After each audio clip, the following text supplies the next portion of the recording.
মুসলিম আছে বলে গরু বিক্রি হচ্ছে, না হলে হবে না। গরু বিনিময়ে আমরা যদি না বেচতে পারবো তাহলে আমরা কি খাবো? আমি গরিব মানুষ, আমার সময়তে একটা বেচতে হবে, সেটা গ্রাহক পাবো না, কেউ আসবে না সেখানে। সেখানে যদি না পাই আমি কি করবো, কোথায় যাবো আমি? ক্ষতি হবে। কি ক্ষতি হতে পারে আপনাদের? রিয়া না পুষলে আমরা কি করে খাবো? গরু বিক্রি করে আমরা চলি, আর গরু না পুষতে দিলে আমরা চলতে পারবো? মেলা হয়ে যাবে, লোকের ফসল খাই নেবে। ঠিক এইভাবেই আজ দিশেহারা হয়ে পড়েছেন বহু গরু পালনকারী। বিজেপি শাসিত রাজ্যের নতুন গোহত্যা বিরোধী আইন এখন চর্চার কেন্দ্রবিন্দুতে। গরু বিক্রি বন্ধ হলে সংসার চলবে কিভাবে, খাবার জুটবে কোথা থেকে, এমন প্রশ্নেই ক্ষোভ উকড়ে দিচ্ছেন বহু সাধারণ মানুষ ও হিন্দু সমাজের একাংশ। কারোর বক্তব্য, মোদী কি আমাদের চাকরি দেবেন? যদি মুসলিম ব্যবসায়ীদের কাছেও গরু বিক্রি করতে না পারি তাহলে আমরা বাঁচব কিভাবে? গোহত্যা বিরোধী আইনের কড়াকড়ি ঘিরে বাড়ছে অসন্তোষ ও বিতর্ক। এই ইস্যুতে সাধারণ মানুষের আরও প্রতিক্রিয়া বিস্তারিত জানতে চোখ রাখুন। আপনাদের মতামত জানাতে ভুলবেন না। m.story বাংলা। মনে ঠিক হয় না, অঠিক হচ্ছে।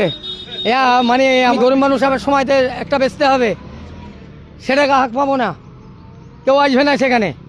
সেখানে যদি না পাই আমি কি করবো, কোথায় যাবো আমি? তাহলে এখন কি মনে হচ্ছে, কি করবেন এই যে এতগুলো গরু? আমি পুষবো কি করি? আর সেখানে আমার তো অসুবিধা খুব। ওদেরকে বিক্রি করে, মুসলিম আছে বলে গরু বিক্রি হচ্ছে, না হলে হবে না। আমরা এখন হতভাগা, সরকারের আইনে আমাদের এই সংসার চলবেন না। না, এই আইন ঠিক না, আমার পক্ষে ওই আইন ঠিক না। বাদ দিয়ে সব আইন ঠিক, সবই আছে, এটা বাদ দিলে সব সমাধান। গরু পুষতে দেবে না, বিক্রি করতে দেবে না, তাহলে আবার কি করে চলবে? পুষতে দেবে, বিক্রি করতে দেবে না, তো কি করে চলবে? আমরা তো আছি, গরু বিক্রি করবো, দুধ খাবো, চড়াবো, বেচবো, সবই করবো। সরকারের কাজ দিলে ওই জাহাজ চালাইনে দেবেন, হয়তো মারতে চালাইনে দেবেন, হয়তো যে কোনো একটা ফ্ল্যাট কিনে দেবে, সেখানে চাকরি করবো আর থাকবো, খাবো দাবো। আর গরু পুষছে না, চাকরিজীবী, ওরা সরকার টাকা দিচ্ছে, ওরা বসে বসে খাচ্ছে, ব্যাগটা হাতে করে যাচ্ছে বাজারে, সবজি কিনছে, মাছ শাক কিনছে, কিনে চলে আসছে, আর আমরা খাওয়াবো করে মারছি। গরুকে খাওয়াবো না, আমি খাবো।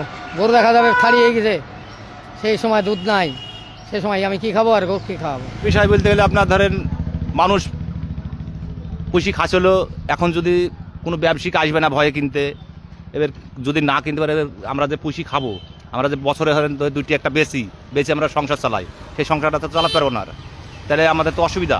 বলি আমার মেয়ের তো বিয়ে দিতে গেলে আমার তো সময় একটা লাগবে, এখানে পয়সার দরকার, অসুখ বিসুখ হলে সেখানে একটা বাছর বেচতে হবে, সেই গ্রাহকটা পাবো না আমি।